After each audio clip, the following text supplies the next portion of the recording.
The moment my wife brought him into the house, I knew something had shifted. It was a quiet Tuesday evening in our suburb outside Raleigh, North Carolina.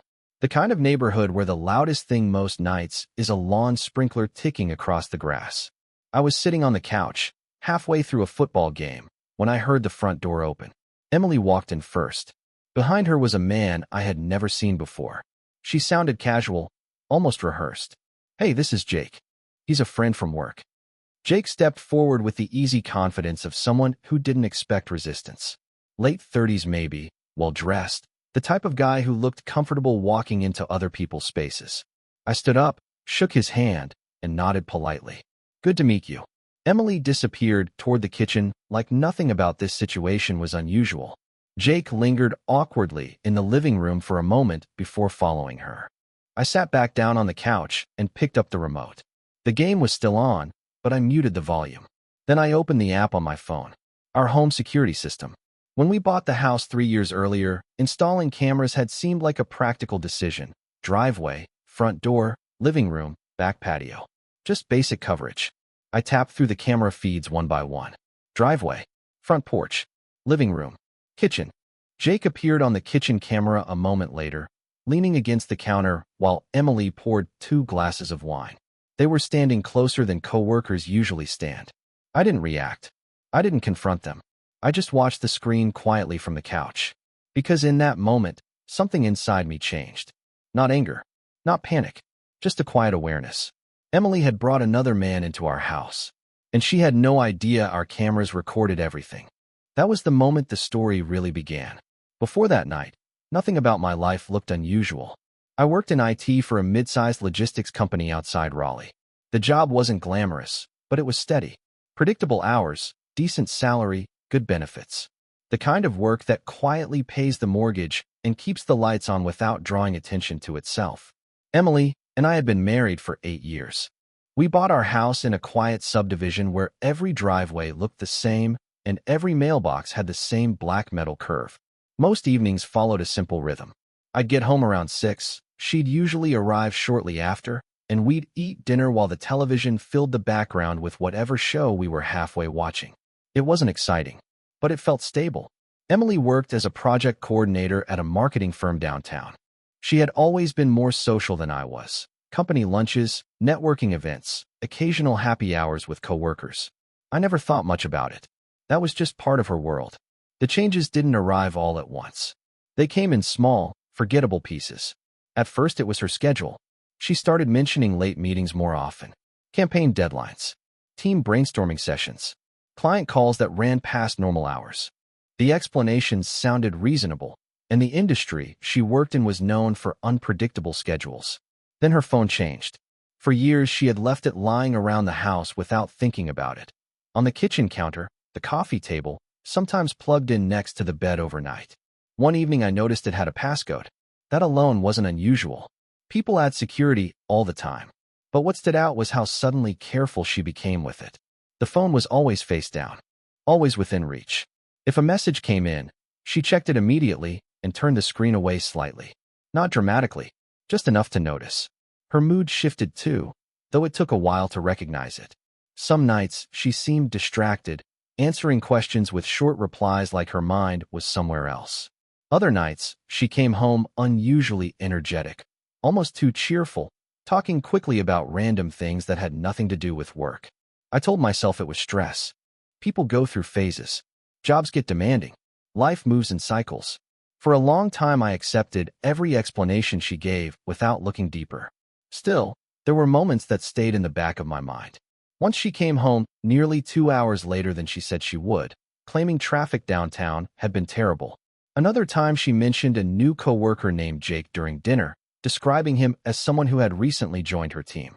The name barely registered at the time. I nodded, asked a few casual questions, and moved on. Because when your life has been stable for years, your brain doesn't immediately search for problems. You assume normal. You assume trust. Looking back now, the signs were there long before that night. They were just small enough to ignore. And for a while, I did exactly that. The moment that changed the way I looked at everything happened on an ordinary Wednesday afternoon. Emily had texted earlier that day, saying she would be working late again. There was a client presentation coming up, and her team needed extra time to prepare. The message looked routine. I replied with a simple, "No problem," and went back to work. Around 6 o'clock, I finished for the day and drove home. Our neighborhood was quiet like it always was at that hour.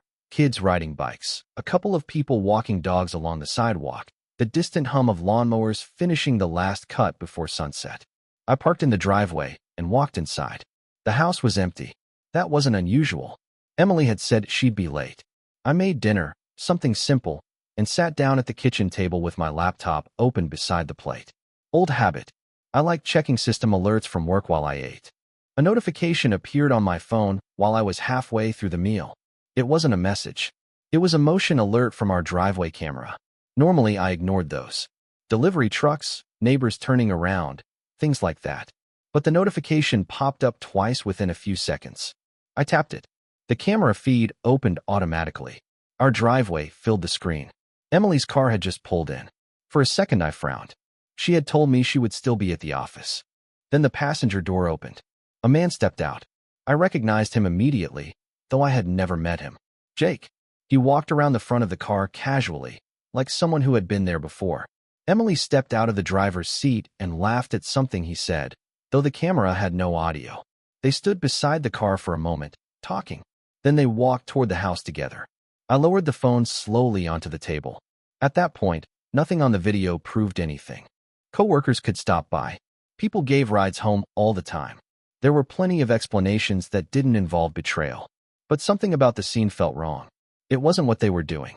It was how natural it looked. If you've made it this far, this story clearly caught your attention. If you're enjoying it, drop a like on the video. It helps me see what kind of stories you want more of next. Let's keep going. They didn't behave like people arriving somewhere new. They moved with the comfort of routine, the kind that comes from repeating the same actions more than once. The front door opened a few seconds later, and the camera view ended. I didn't confront Emily when she came inside. Instead, I finished my dinner quietly, listening to their voices drift faintly from the living room while they talked about work projects and clients. Outwardly, everything sounded normal. But the image from the camera stayed in my mind. That afternoon was the first time a simple thought crossed my mind. Not a conclusion, just a possibility. And once that possibility appeared, the small details I had ignored for months started lining up in ways I couldn't unsee anymore. After that afternoon, I stopped asking questions. Not out loud, anyway. Before then, whenever something felt slightly off, I had a habit of bringing it up casually. If Emily mentioned working late, I might ask how the meeting went. If she came home later than expected, I'd ask whether traffic had been bad. Normal questions. The kind people ask in a marriage without thinking about it. But after seeing the driveway camera footage, something inside me shifted. I didn't confront her about Jake. I didn't mention the video. I didn't even hint that I had noticed anything unusual. Instead, I did the opposite. I became quieter.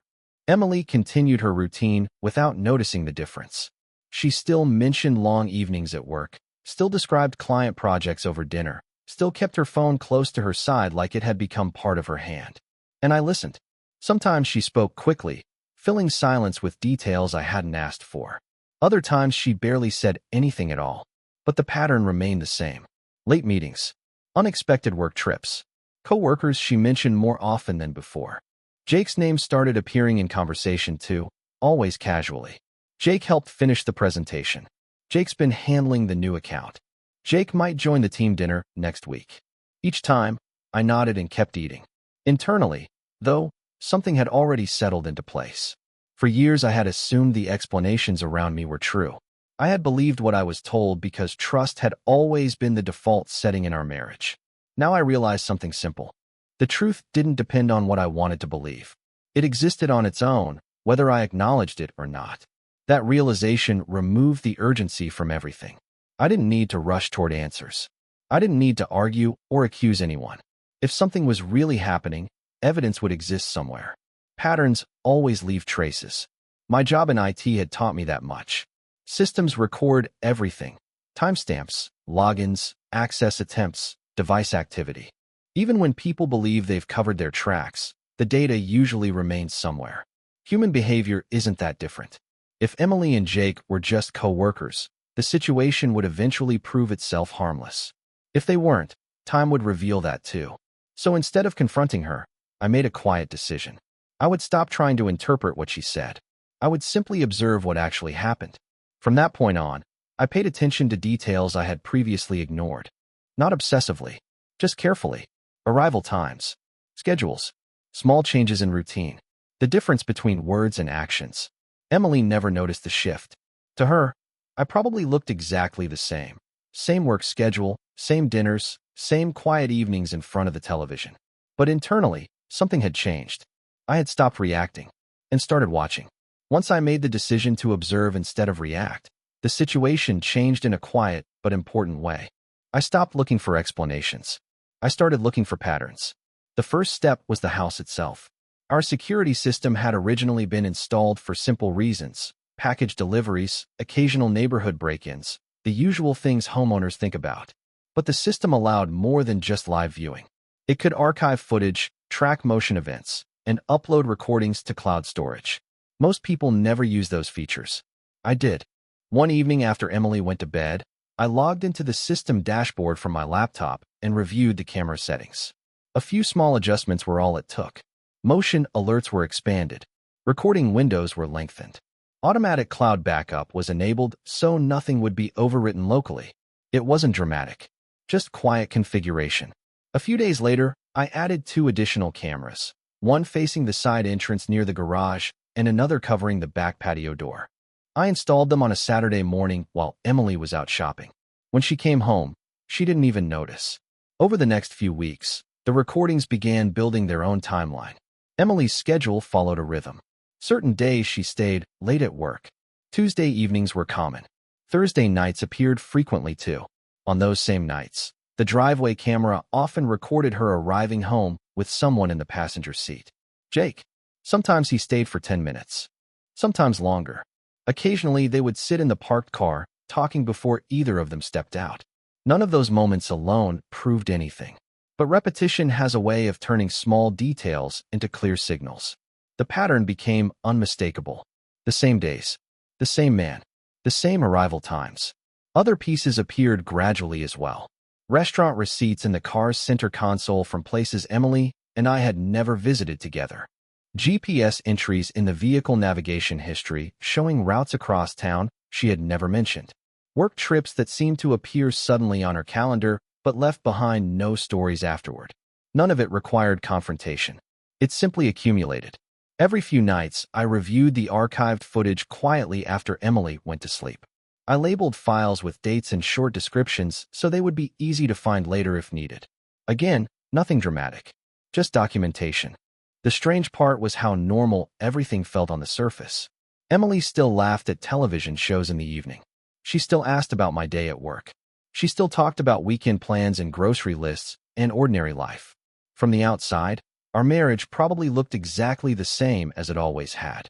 But behind the scenes, the timeline was growing. Day by day, recording by recording. And the longer I watched, the clearer the picture became. At some point, the situation stopped feeling like a private suspicion. It started looking more like a problem that required structure. Up to then, I had simply been observing, collecting small pieces of information without doing anything with them. Camera recordings, arrival times, a few notes about patterns in Emily's schedule. But observation alone doesn't resolve anything. Eventually, facts have to go somewhere. The first person I spoke to was a lawyer. Not a dramatic meeting. No long emotional explanation. I simply scheduled a consultation with a family attorney in Raleigh and brought a small folder with me. Inside were printed screenshots from the security system, a few dates, and a brief timeline I had written down over several weeks. The attorney flipped through the pages quietly. He didn't seem surprised by anything he saw. Instead, he asked practical questions. How long had we been married? Did we have shared financial accounts? Was the house jointly owned? His focus wasn't on emotions. It was on documentation. At the end of the meeting, he gave me simple advice. Don't confront anyone yet. Keep records of everything, and make sure any evidence remains stored securely. After that conversation, the situation felt less personal, more procedural. The next step involved our finances. Emily and I had always handled money together. Joint checking account, shared savings, automatic bill payments tied to both of our incomes. It had always worked because neither of us had ever questioned the arrangement. Now I looked at the numbers differently, not out of anger, out of preparation. I scheduled a meeting with our accountant under the normal pretense of reviewing taxes and long-term planning. During the conversation, I asked about asset records, property documentation, and how financial histories were usually handled during divorce proceedings. He answered calmly, the same way he would answer any client. Statements could be downloaded. Account histories could be preserved. Ownership records could be verified through public filings. Nothing complicated, just paperwork. Meanwhile, the security system continued doing its quiet work in the background. Every motion event uploaded automatically to the cloud archive I had set up weeks earlier. The storage folder slowly filled with timestamps and video clips. I didn't watch every recording anymore. I didn't need to. The important ones were already labeled and saved. What had started as a vague suspicion months earlier had gradually turned into something much clearer. A timeline, a documented sequence of events. And the more organized it became, the less emotional the situation felt. By that point, I understood something simple. Whatever conversation eventually happened between Emily and me would not determine the outcome. The outcome had already been built piece by piece in quiet places, camera logs, financial records, legal files. All that remained was time. Emily brought Jake to the house on a Sunday evening. It was early, just after 6. The sun was still low enough to throw long shadows across the driveway, and the neighborhood was quiet the way it usually is at the end of the weekend. I was sitting in the living room when the car pulled in. The driveway camera alert appeared on my phone, though by then I already knew the routine well enough that I didn't need to check it. The front door opened a moment later. Emily stepped inside first, her voice light and casual. "Hey," she said. Jake and I were nearby, so we thought we'd stop in for a bit. Jake followed behind her, carrying the same relaxed confidence I had seen in the camera recordings dozens of times before. He nodded when he saw me, the way people do when they assume everything about the situation is normal. "Good to see you again," he said. I muted the television and stood up. "Of course," I replied. "Come in." Emily disappeared toward the kitchen without waiting for a response. A moment later, I heard cabinets opening and the sound of glasses being set on the counter. Jake remained in the living room, looking around like someone visiting a place he had already been several times. For a few minutes we made small talk. Work projects, traffic around downtown, a few harmless topics that didn't require much attention. Emily returned with 3 glasses of wine and set them on the coffee table. From the outside, the moment probably looked completely ordinary. 3 adults sitting in a quiet house on a Sunday evening. But by then the conversation no longer mattered to me. I picked up the remote and switched the television input. The screen went black for a second before the security system interface appeared. Rows of camera thumbnails filled the display. Emily noticed immediately. "What are you doing?" she asked. I didn't answer right away. Instead, I selected a file from the archive and pressed play. The living room camera recording from 3 weeks earlier appeared on the screen. Emily and Jake standing near the kitchen counter, talking closely. Another clip followed. The driveway camera showing them arriving together late one Thursday night. Then another, and another. The recordings moved forward through the timeline without commentary. Dates appeared in the corner of each video, timestamps quietly marking every moment. The room became very still. Emily's face changed first. Confusion, then recognition. Jake didn't say anything.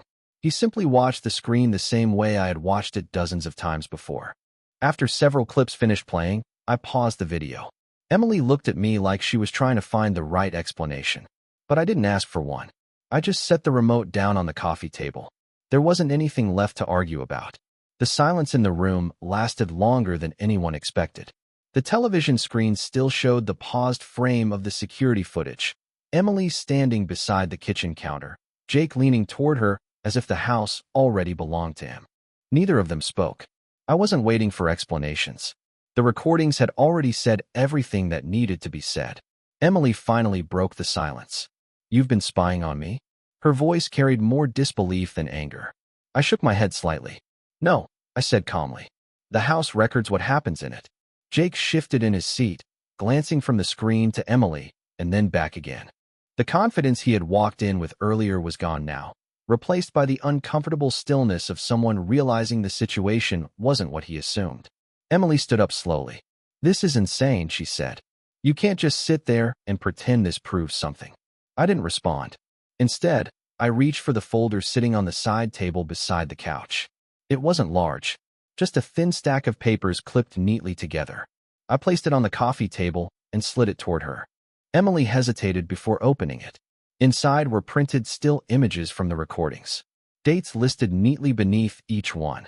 Arrival times. Short notes marking the pattern that had built over the past several months. Under those pages sat something else. A legal envelope. Emily's hand slowed when she saw it. "What is this?" she asked quietly. "Documentation," I replied. She opened the envelope and pulled out the first page. Divorce filing paperwork.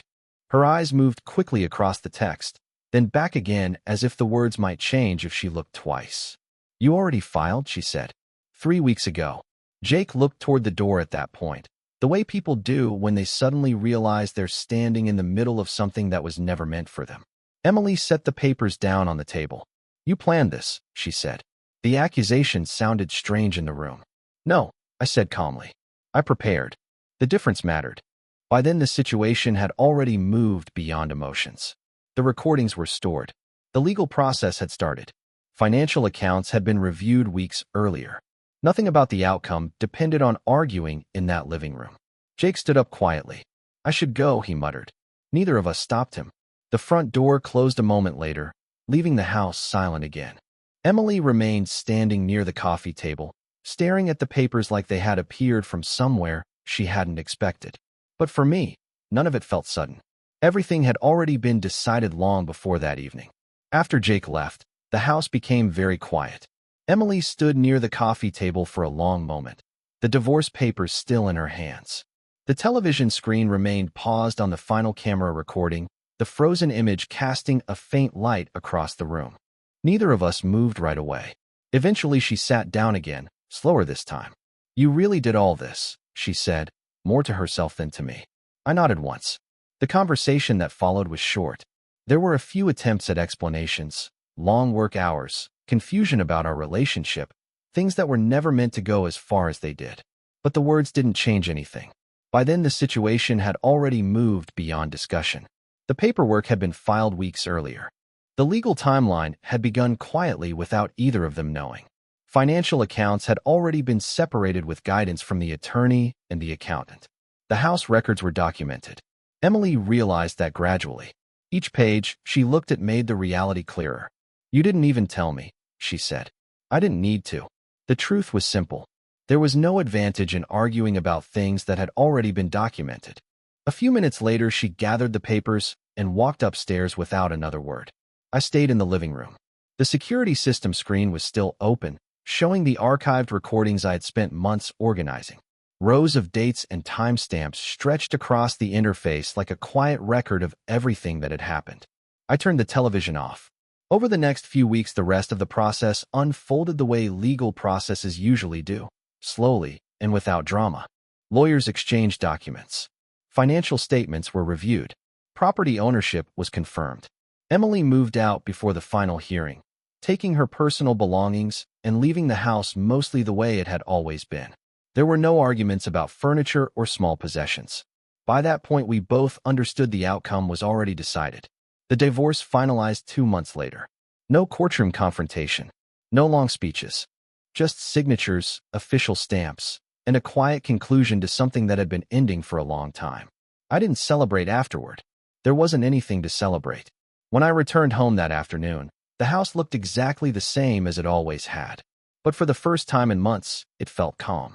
A few weeks after everything was finalized, the house felt different. Not empty exactly, just quieter. One Saturday morning, I sat in the living room with my laptop open and the security system dashboard on the screen. The archive folder still held months of recordings, timestamps, camera clips, motion alerts. A complete record of a chapter of my life that had already ended. For a while, I scrolled through the files without opening them. Driveway clips, living room recordings, small moments that had once meant something. Now they felt distant, like looking at security footage from a building you used to work in years ago. I selected the entire archive and paused for a moment. Not because I needed the files anymore, but because I wanted to be sure I was finished with them. Then I deleted everything. The system asked for confirmation, and I clicked yes.